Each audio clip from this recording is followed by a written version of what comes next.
کبھی سوچا ہے اتنی پریشانیاں دکھ کیوں ہیں تمہاری زندگی میں اور ان میں اضافہ کیوں ہوتا چلا جا رہا ہے؟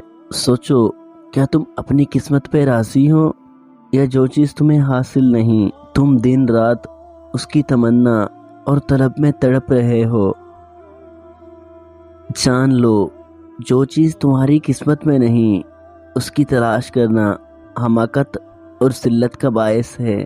کسی دانش مند نے کہا ہے، عذاب میں سخت عذاب اس شے کی خواہش ہے جو قسمت میں نہ ہو، اور جو چیز قسمت میں ہے اس کی بھی طلب کا کیا فائدہ، کیونکہ وہ تمہیں مل کر ہی رہے گی، چاہے تم طلب کرو یا نہ کرو۔ جو کچھ تمہیں حاصل ہے تم اس پہ شکوہ شکایت کرتے ہو اور کفران نعمت کرتے ہو یا پھر اس میں مزید لالچ کا اظہار کرتے ہو تو اللہ پاک تم سے ناراض ہوتا ہے، اور تمہاری یہ اپنی ناشکری اور لالچ ہی تمہارے دکھوں اور پریشانیوں کی وجہ ہے۔ سوائے یہ کہ دنیا کی راحت بھی نہیں ملتی اور خالی ہاتھ اس دنیا سے جاتے ہو، اور وہ بھی تب جب نامہ اعمال سیاہ ہو چکا ہو، نہ ادھر کے رہتے ہو نہ ادھر کے۔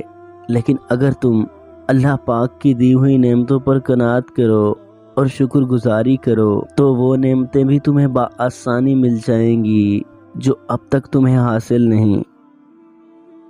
بس تھوڑا صبر و شکر سے کام لینا ہوتا ہے۔ دعا سے قسمت ضرور بدلتی ہے، لیکن یاد رہے، دعا کرتے وقت دل میں صرف شکر ہو، لالچ اور ناشکری نہیں، شکوے اور گلے نہیں، ورنہ غم اور پریشانیاں ہی مقدر ہو جاتے ہیں۔ اس لیے دعا میں اگر کچھ مانگنا ہے تو یہ ضرور مانگو، اے اللہ پاک، ہمیں تیری لکھی ہوئی تقدیر پہ راضی رہنے کی توفیق عطا کر، اور ہمیں مزید نعمتیں عطا کر کہ ہم تیرا اور زیادہ شکر ادا کریں۔